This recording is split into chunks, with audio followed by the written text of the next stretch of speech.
Hello, my name is Matt Cawthon, and I'm a retired Texas Ranger, and I'm your host today on the inaugural episode of the Cinco Peso podcast, the official podcast of the Texas Ranger Association Foundation.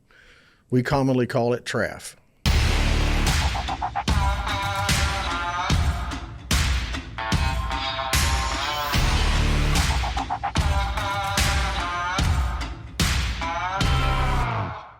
Join us each week on the Cinco Peso podcast as we learn about Texas Rangers, past and present.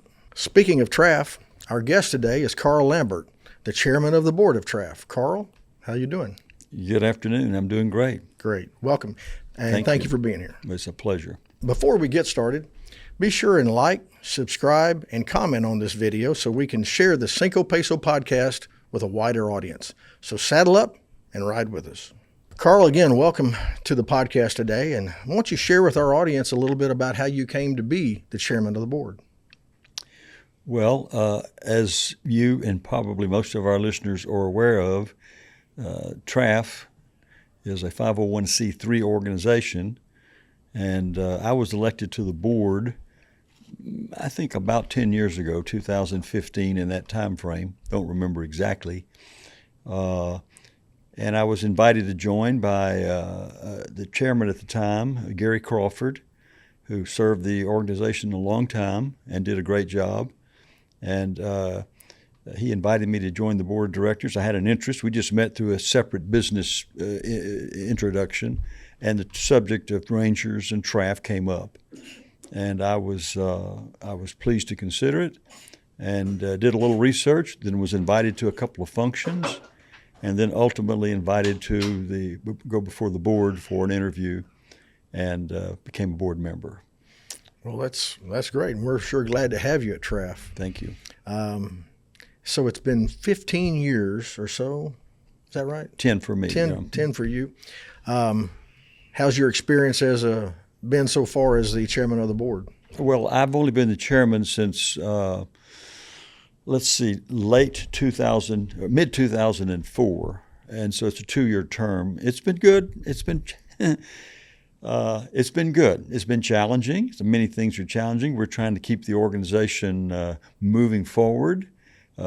We have about 30 board members spread across the state of Texas, and you've heard the expression of herding cats sometimes, but often it's not that quite that complicated, but it's been a great experience, and I've enjoyed it. Now, when you say herding cats, are we herding the Texas Rangers themselves, or are we herding the directors? The directors are the cats right, that I was referring to. You've talked a little bit about TRAF being a 501c3, and to those that don't really know what that is, that's a nonprofit. Is that right? Correct. We have yes. And can you tell us a little bit about the history of TRAF and maybe what the mission is today? Right. Well, TRAF, before I got involved, TRAF was formed, I think, in 1981, in that time frame, and it was brought together by a group of business people that wanted to serve the Texas Rangers, and generally speaking, what our objective and what our goals are. Is we serve active and we serve retired Texas Rangers and their immediate family members. And how do we do that? Well, everything from financial help in cases of need. We also offer scholarships to active Rangers' kids, their children. We have quite a program there and have been very successful at getting that funded from gracious donors throughout the state of Texas. And when there is, we also put on annually a retired Rangers program dedicated strictly for retired Rangers, and lately we've been including active Rangers because we want to encourage that cohesion from the past and to the current, if that makes sense. But we do that once a year.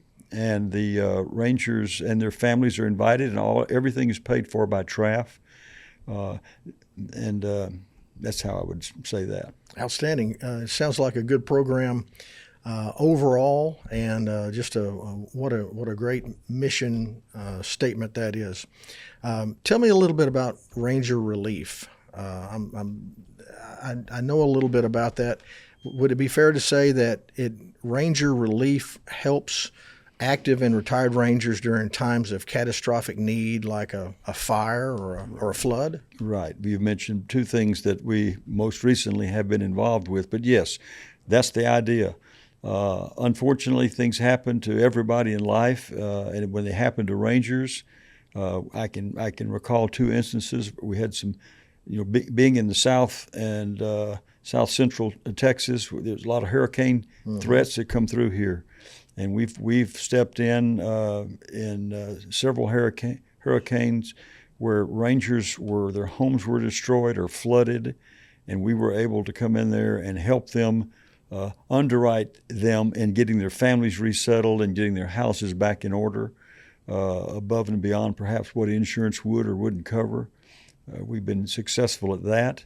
We've had Rangers that have been injured, not necessarily in the line of duty, but and if they are unable to work or unable to perform their duties, we've been involved in providing financial support for them. And as I said earlier, for immediate family members as well, we've been able to do that. That's outstanding. And speaking as a Ranger who received financial support from time to time when needed for scholarships and for my children, I can't thank TRAF enough. It really means a lot to these families. I'm here to testify. Matt, why don't you tell our listeners a little bit about the Texas Rangers? Okay. Well, I myself was a Texas Ranger for many years, and during that time, I've learned a lot of the history of the Texas Rangers. We are the oldest law enforcement branch on a state level in the country. We began in 1823, and we are still in operation today. The Texas Rangers of today are much different than the Texas Rangers of the 1800s, but what we do today is that we investigate major crimes and political and public. We investigate major crimes and public corruption, and really just everything that is involved in the Texas Penal Code. We might work a burglary, or we might work a homicide, or we might work a stolen piece of equipment. I mean, there's just really nothing that the Texas Rangers don't do or can't do. Do you guys get involved very much with local law enforcement, like county sheriff departments? The Texas Rangers get involved with to assist all kinds of local law enforcement. As a matter of fact, I would almost tell you that is one of our most important roles, is to work with our local police and other agencies. Because if you think about it, Carl, a detective in a sheriff's department in some very small rural county of Texas may not have a lot of experience with a murder investigation. Right. So at a time like that, the detective can call his local Texas Ranger, and the Ranger can come in and assist. We don't take over cases, but we assist the local law enforcement. And during that time, we can bring to bear all the resources of the state of Texas and beyond to that one case. And that's a tremendous asset to the local police. So Rangers then are stationed throughout the state of Texas. Yes. Now, I will tell you this, though. There are 254 counties in Texas. Right. And when I was a Texas Ranger, not that long ago, we had 103 Texas Rangers. So you can see that we were spread pretty thin. Mm-hmm. Today, there are somewhere around 170 to 180 Rangers. They are still spread thin as to the number of counties in Texas, and so most Rangers they'll kind of work 2 or 3 counties and maybe overlap a little bit, but that's just the way it's designed. Right. So when just as an example, in the county sheriff has a crime committed, let's just say some type of fraud or something that is they don't really have the resources necessary to get to the bottom of it, they then invite Rangers. Do they invite you, or do they call you in, or how does that work? A lot of times you're invited as a Ranger to come in to help on an investigation. That's why we depend on our relationships with these officers and these other agency heads to so that they feel comfortable enough to call us in. I like to say that when something happens to you or your family and you call 911, you don't get the Texas Rangers. But when the local police need help, they call the Texas Rangers. I see. Good. Carl, let's talk a little bit about, I lost my thought. So let's talk about the Cinco Peso. Tell me about Cinco Peso. Well, the Cinco Peso, as we now are calling the podcast, the Cinco Peso podcast, where'd that name come from? Well, it refers to the Cinco Peso badge that all Texas Rangers wear. The Texas Rangers wear a badge made out of a Mexican Cinco Peso coin. And the coin itself is from 1948 or before, because that's the last year that Mexico made their Cinco Pesos out of solid silver. So every Ranger has a solid silver Mexican coin Cinco Peso badge. Wow. I like that. That's quite interesting. Well, it's kind of a tradition in many ways, because back in the early days of Texas, the state didn't have the resources to provide horses, pistols, rifles, uniforms, ammo.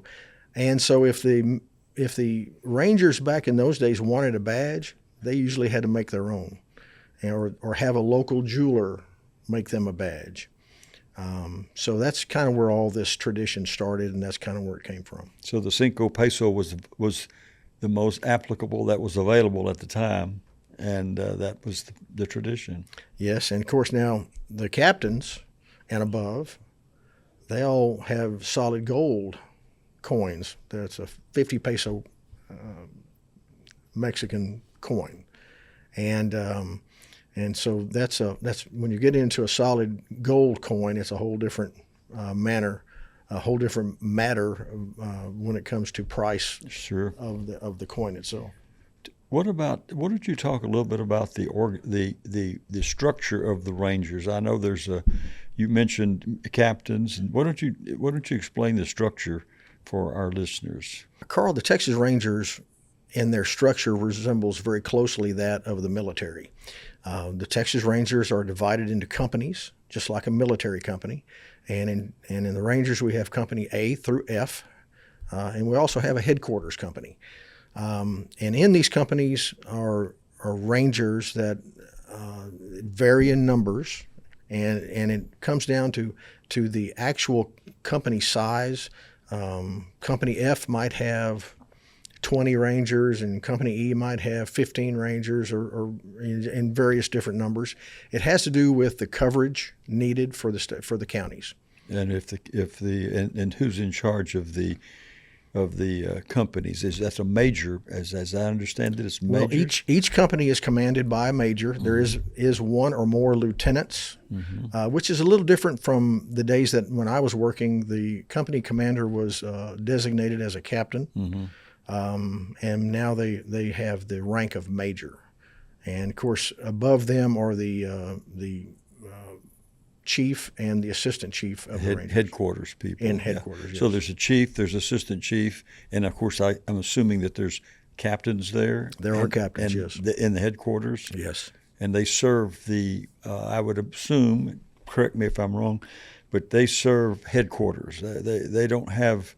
Why don't you elaborate on that? Well, the captains that we have now are all in Austin. Uh-huh. Carl, today the captains serve in headquarters, and most of them have some sort of specialized duty or some kind of specialized assignment. And it might be the border, or it might be a specialized SWAT type unit. But that's what the captains are doing in Austin these days. You mentioned SWAT, so tell us about the Rangers and their SWAT teams. In today's Texas Rangers, Carl, the SWAT team of the Department of Public Safety falls under the supervision of the Ranger chief and so on. And so although they are not designated as Rangers, they're part of the Ranger family. So there's a SWAT team of law enforcement officers, highly trained. that serve the Rangers. Is that how that is structured? Well, they have SWAT. The Rangers, yes, have a SWAT team now that is a fully dedicated SWAT team and can respond anywhere in the state. But out in the counties or in the regions, in the companies themselves, there are special response teams, SRT, and they are usually the very first group to get to a situation where a specialized unit is needed, and they assess the situation, handle it if they can, and if further need is warranted, then the SWAT team will travel to them. So are they the intermediary team? It's easy for you to say, yeah. Right?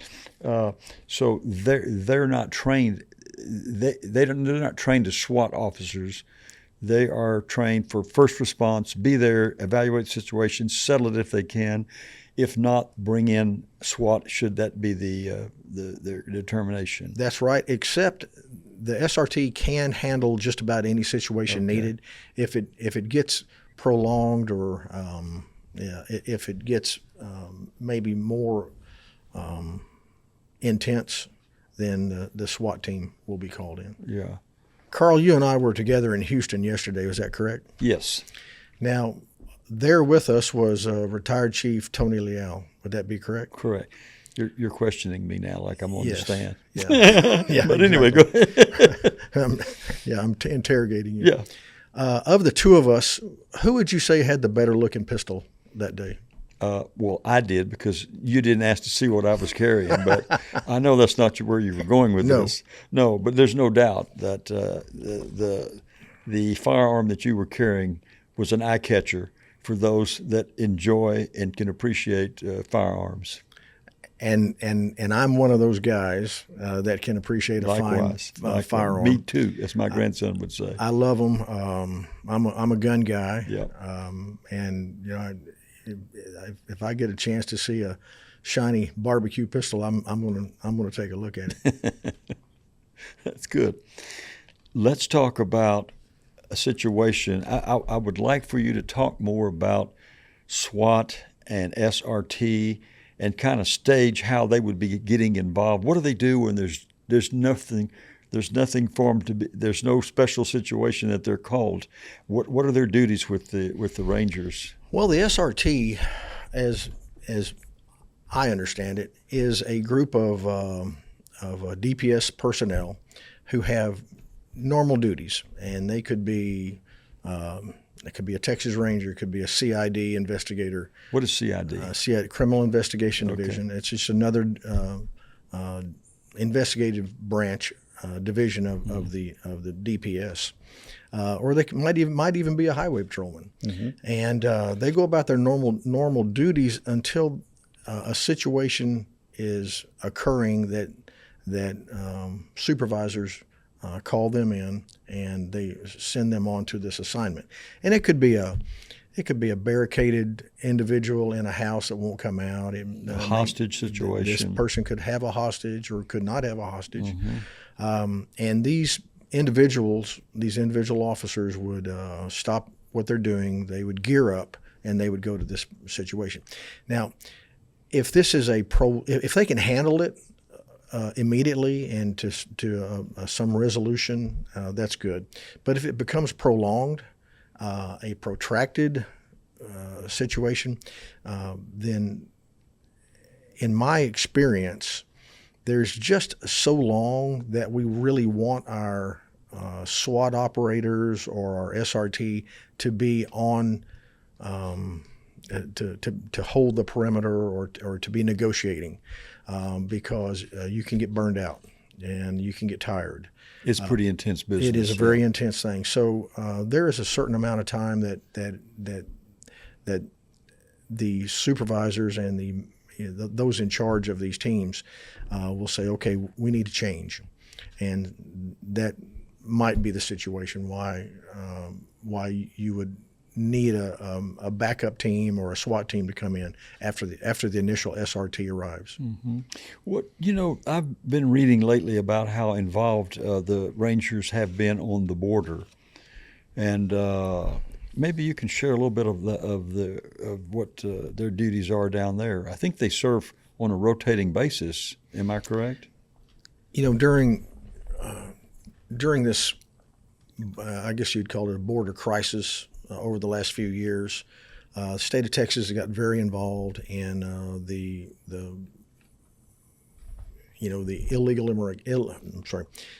state of Texas got very involved in the illegal immigration situation. The governor,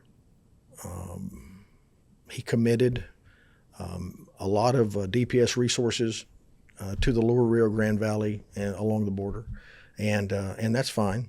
And Rangers were very involved too. Now, I think that has scaled back now in light of recent events in our country. And as I understand, as of this date, the Rangers are not as involved in border operations as they have been. The other parts of the DPS may be, but the Rangers have scaled back. And I'll say, in my humble opinion, that it was very important for us to be there, but it's also important for us to get back home, get back into our counties, and get back to helping the local police and the people who pay our salaries back in our home counties. No doubt about that. When they were active, though, I mean, this went on for several years. Yes.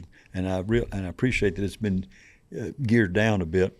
I'm happy about that, to tell you candidly. But so, what were they doing down there? I mean, most people don't understand why Rangers would be on the border. But I've asked a few of them, and I know what their answers are. But why don't you elaborate on it a little bit? What were their answers? Well, they were on the river, in the brush with binoculars, watching things. That's how I would, as a civilian, would sum it up. But I'm sure there was a lot more to it than that. There's probably a lot more to it than that, but there is a lot of what you're saying too. A lot of waiting, a lot of hurry up and wait. Just with anything in law enforcement. Reconnaissance. A lot of reconnaissance. I recall soon after I retired, and this border operation kind of got kicked off, that the DPS actually purchased some patrol boats and were patrolling up and down the Rio Grande River. Mm-hmm. And they were, I would not say constantly, I would not say every day, but occasionally they would take on gunfire mm-hmm. from across the river. Mm-hmm. And I have been told, whether this has been reported or not, sometimes things happen and it doesn't even get reported, that these gunboats, which is what they were, would return fire with a .30 caliber full automatic weapon that was mounted to the front, and that usually got the attention of whoever was shooting in the first place, and they probably scattered. Yeah, it'd make me want to scatter. I would say so. A .30 cal. Yeah. At a high speed like that, sure. Yeah. Interesting.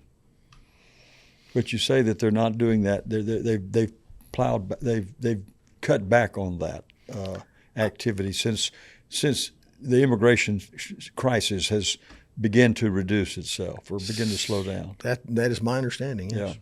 Yeah. Okay. What kind of a case? What do you recall? What was your most exciting case that you worked on when you were active? I used to like to name my cases, kind of give them funny little names, although they're not very funny. I'm not talking about the names. I'm talking about the cases themselves. Sure. I call this one "Married to the Mob." Married to a mob. To the mob. To the mob. Married to the mob. This involves a local man here in Waco, and his name is Gary.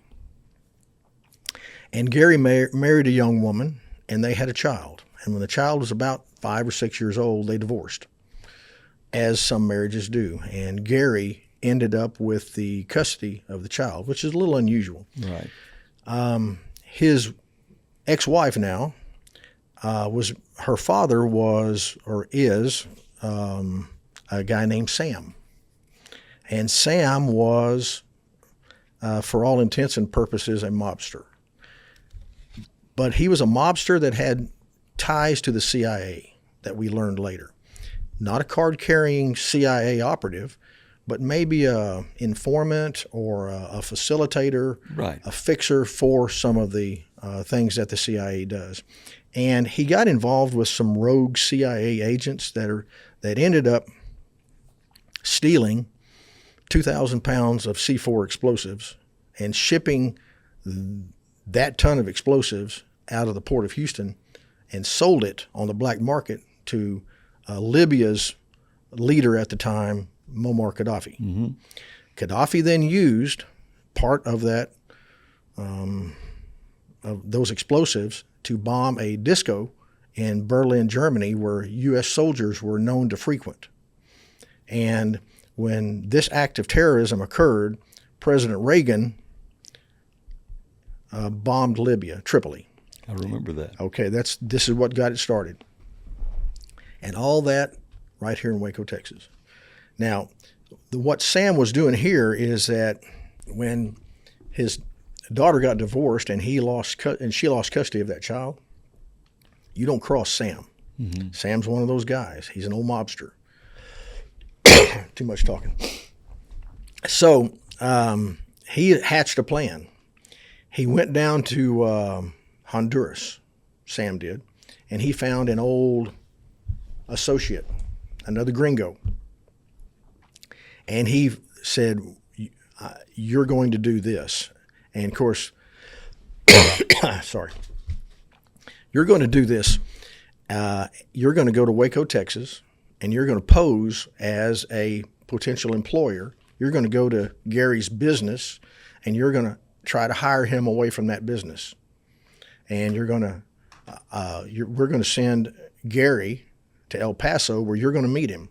And when you meet him, you take him out, you get him drunk, you bring him out into the desert where I'll be waiting, and we're going to take care of him.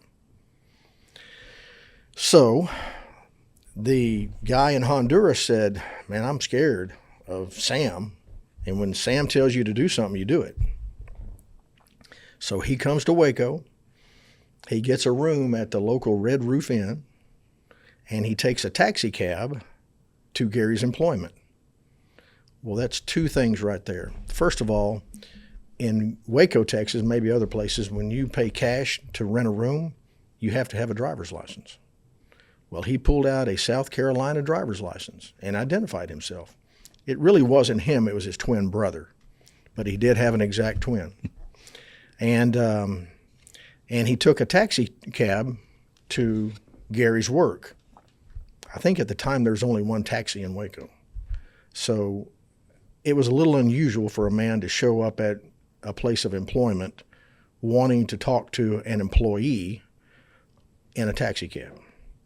So the fellow who came, his name was Ted. Ted had some line that he told the boss about, I'm going to build a site out here and I need someone to do some engineering work, which is what the firm did. And he said, but I'd like to meet everybody in the room. I want to see everybody in your business and shake their hands. Well, he did. He met Gary. And from that point on, he would be calling back to Gary on the telephone and enticing him to leave the company and come to El Paso. It got to where the receptionist at the front desk, the guy wouldn't give his name. And but she recognized his voice, and it got kind of to be a local office joke that, hey, Gary, the guy who doesn't want me to know who he is on the phone for you again. And finally, Gary told his supervisors that, hey, this guy wants me to come to El Paso, and it would be a great advantage for me and my daughter. So I'm going to go to El Paso. And he went against his parents' wishes because they all knew what a mean guy Sam was, and they were suspicious of the whole thing. Well, just like I said, what happened, Gary flew out. They gave him, the airplane fare in cash, another, for a one-way ticket, by the way, and that should have been a red flag. And when he got there, they ended up getting him drunk, taking him out into the desert. He was passed out. And that's where Sam Urich was waiting on him. Sam Urich is his last name. Well, Sam told Ted this is going to be all night long. And so in a self-serving statement, Ted later on tells me, and Cleet Buckaloo, by the way, that Former Ranger. Ranger lieutenant, right, and captain. Mm-hmm. Yeah, it's going to take all. This is going to take all night long, because what he's telling Ted is I'm going to torture him. Ted said he left him there and went back to the hotel. Whether you believe that or not, that's, who knows. But we let him give his self-serving statement when we caught him. So, in a nutshell, what happened is when myself and a Waco police detective spent a lot of time in El Paso putting the pieces of this thing together. So did they kill him? What happened? Yes, they killed him. They killed him, tortured him, and killed him. Well, they tortured him and buried him alive. Okay. They tied him up and they beat him with pipes and buried him in the sand alive. Wow. And that's where we ended up finding him. We found his skeletal remains. This took about 15 months to put this together. And during the course of this thing, after the killing, Ted went back to Honduras, and we interviewed numerous people out in West Texas, and we ended up searching a large tract of land out in the desert and finding skeletal remains. It turns out it was the wrong skeletal remains, and this search was for about 600 acres, and we probably had. This search was coordinated by Ranger John Aycock, and if you know John, he can be very methodical and compulsive about searches. Mm-hmm. And so he organized probably 100 or so officers, and to search this tract of land. And I'll tell you kind of a humorous part of this is that when the detective and I went out to El Paso, of the many times we went to El Paso, we heard about this tract of land, and we thought, okay, that's where they buried him. He's dead. He's been buried out here on this tract of land, and this tract of land was a con job. The plan was to sell tracts of land like for house sites and make this a resort, because they had a piece of machinery that could take. They claimed that there was gold in any part of the desert out there. You just got to know how to get that gold out. And they had the machine, they had the technology to extract gold from the sand in the desert of West Texas. And they were going to sell this to investors and then build a resort with an airport that they could fly in their private jets. But it's a 600-acre piece of land on the east side of El Paso with a mountain. So we drive out there one day, and we just parked on a county road looking at this large piece of property. And up on that mountain, I could see a wisp of dust. And pretty soon you could tell it was a car, and it was coming down the road to where we were parked by the fence. And the detective and I were looking at each other and said, I don't know, who is this? They're coming fast, and we got to make a decision. Are we gonna leave, or are we gonna take the chance of talking to this person? So I finally said, well, let's just see what he's got to say. Yeah, what would be the risk of that? Well, you don't know if you want to show your hand or not. I see. Okay. We weren't, we were still, it's a puzzle, right? Mm-hmm. And you never know if you're going to make the right move or not, but this turned out to be the right move. This young fella pulls up in about a 1968 Dodge Charger, and dust now is everywhere. And he walks over to us and says, can I help you? And I said, well, yeah, maybe. I said, you ever noticed anything kind of weird out here? He said, who are you, sir? I said, I'm a Texas Ranger. He said, he snapped to attention and said, yes, sir, I have. I said, really? Are you the security out here? He said, yes, I am, sir. And very, very militaristic in his tone to me. And I said, well, have you seen anything suspicious out here? He said, yes, I have, sir. He said, there's something suspicious going on out here. And I said, well, I don't really want to talk to you here. Can we talk to you after you get off your shift? He said, I'll be happy to, sir. And we exchanged information, and at a time we were going to meet him off duty to get his version of what's going on out there. And as I'm starting to walk away and he's starting to walk away, I said, oh, by the way, have you ever found any bones out here? He said, yes, sir, I have. And I said, okay. Do you have them with you? He said, no, sir, they're at my house. I will get them for you. So we end up going to his house and talking about everything that's going on out there. And he's just a helpful young man. And I said, what about those bones? He said he went to his garage and he had them on a windowsill, bones about this long. And I don't necessarily know one bone from another. So I put them in my briefcase and got on the airplane and flew back to Waco. Well, I went to the forensic anthropology lab at Baylor University and in Waco, Texas. And they took one look at the long bone I had, and they said, that's a human leg bone. Yeah. I said, well, hell, looky here. We found our guy.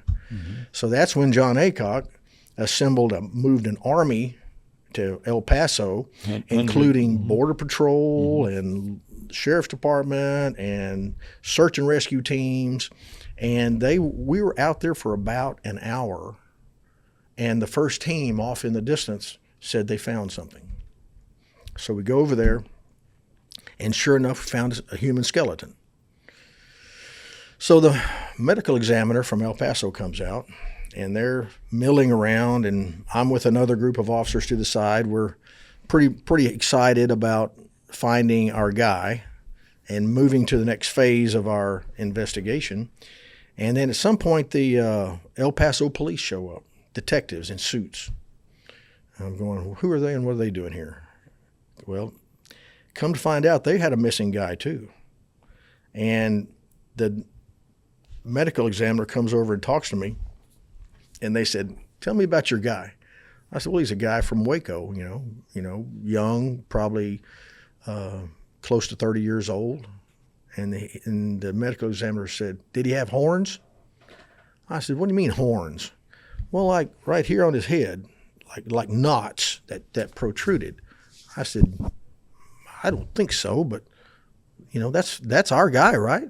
He said, I don't think so. He said, El Paso police have been missing a homeless guy, and everybody called him the devil, or they had a name for him because he had these horns that protruded. I said, great, wrong guy. So we assembled an army to search 600 acres of El Paso, and we find a skeleton, the wrong one. So it was about this time that the United States Attorney in Waco, who was handling this case, calls me and says, well, okay, we need more evidence. I need you to go to Honduras. I said, surely you're joking. I'm not going to Honduras. But as it turns out, I did, and I took Cleet Buckaloo with me, and we searched the entire country, literally, of Honduras. Kind of ran into some lucky breaks in Honduras. First of all, we flew into the capital city, and we met with embassy officials because let's face it, we're from another country, and we needed the help of the U.S. Embassy. And they got us connected with the Honduran Interpol police, which when I say Interpol police, what I mean is a bunch of Hondurans with automatic weapons riding around in the bed of a Toyota pickup truck. Mm-hmm. That's what that was. But they were great guys. And we searched in outside the capital city, and we found the place where Ted was living at one point. And the funny part, back then, this was kind of on the very beginning of cell phones, but everybody had a home phone. And in Honduras, when you leave a house, you leave that phone and that phone number behind. So we were able to trace telephone calls coming back and forth from El Paso to known associates and other suspects to this one house in Honduras, up in the mountains. And and a couple was living in this house at the time, and they said, "Oh yeah, we know who you're talking about." They said he was a kind of a gringo with gray hair, a lot like you, Carl. And we said, "Yeah, that's right." They said he moved down to the coastal city of San Pedro Sula, and he's like works in a alternator repair shop, like a automobile shop. So we load up in a U.S. Embassy bulletproof van and we drive down the mountain, and risking our lives as it is in a lot of third world countries, and we drive around with our Interpol police until we find what we would call a junkyard, with a big fence, a big metal fence out front, and the only way you could see into the yard was right there where the gate was, right? So we came driving slowly by there, and in the distance into this yard, I see a taller, gray-headed white man. And I said, that's got to be him. So the Interpol police arrested him, and we took him to what looks like a bombed-out barracks of a military base, but that's where the police station was.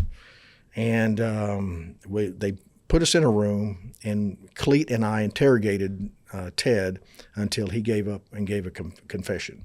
Wow. And he actually drew us a crude map of El Paso as to where they buried the body. Well, I was able to clean the map up and add some detail to it, and I used a fax machine and faxed that to the detective from Waco who was waiting in El Paso with a customs agent that we were using, and they were able to drive out to the desert exactly to where the guy said they were, and come to the end of the road, of the paved road, and there's nothing but desert. And so they're looking around, and the customs agent, he looks over and says, "Why is there a dead cactus right there?" And they said, "We don't know." So they took their shovels and went over there and picked up the cactus and started digging, and almost immediately found skeletal remains. And it was our victim. He was still wearing his cowboy boots. He still had duct tape around his boots, and of course he was just skeletal remains at the time. So through all of this kind of convoluted story I've told, is why I call it Married to the Mob. I also have been known to say that terrorists came to Waco and Andy and Barney caught them. That's kind of the way we felt at the time, or kind of the way I felt at the time, because for that same case, because if you think about it, this was they got away with it.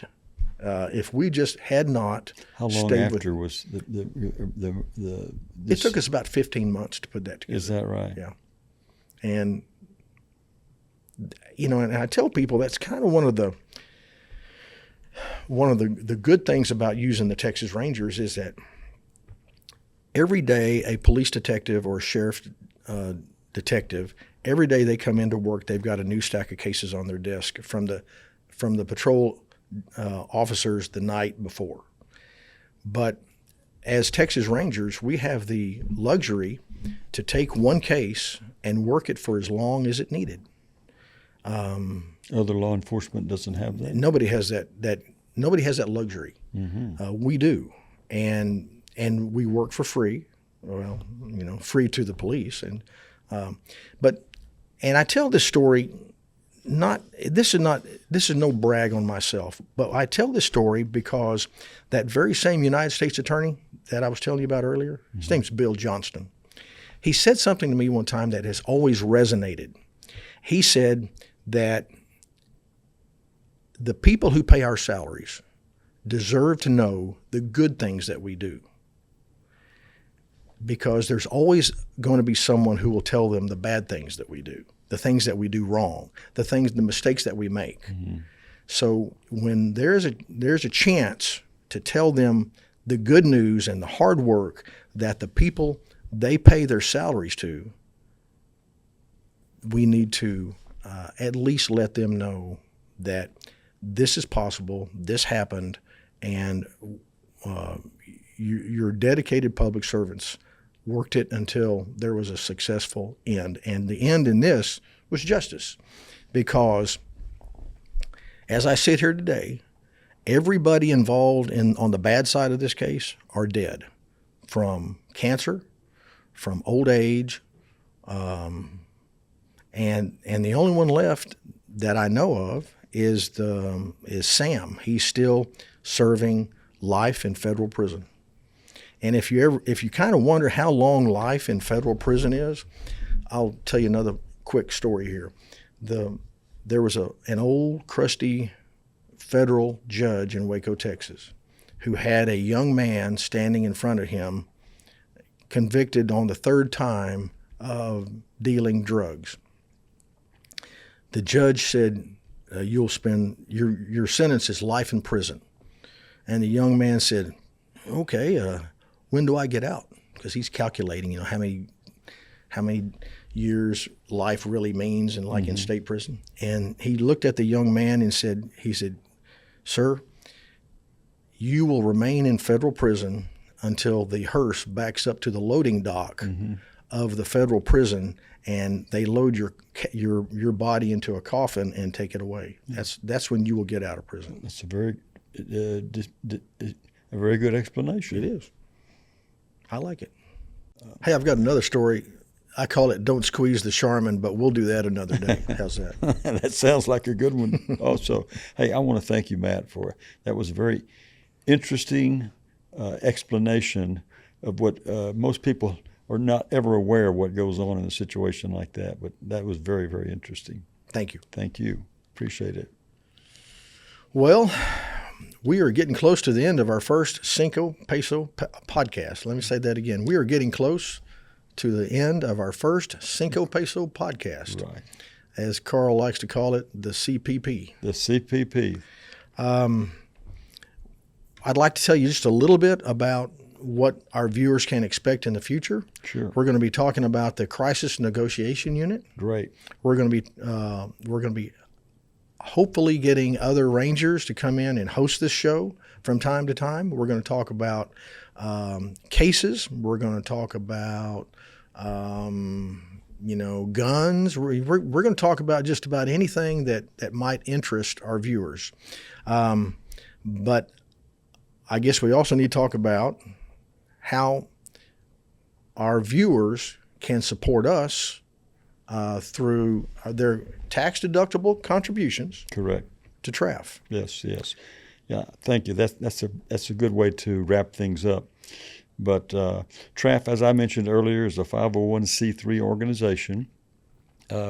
We fundraise. We have methods that we go about within the state of Texas with each company in order to raise funds. We put on events. Some of our companies put on clay shoots. Some of our companies put on galas with live music and dancing, and giving the lovely ladies of the Rangers an opportunity to dress up and join us. We're looking for ways all the time to put the story in front of the civilians and the people, the Texans, that have supported the Rangers for 200 plus years now. And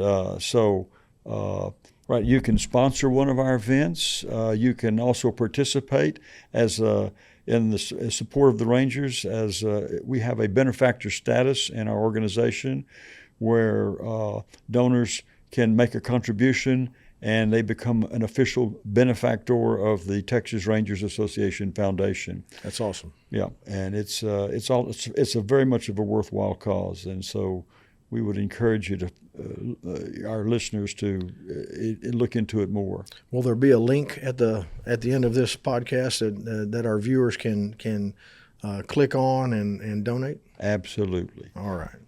Very good. Thank you again, Matt. Thank you, Carl.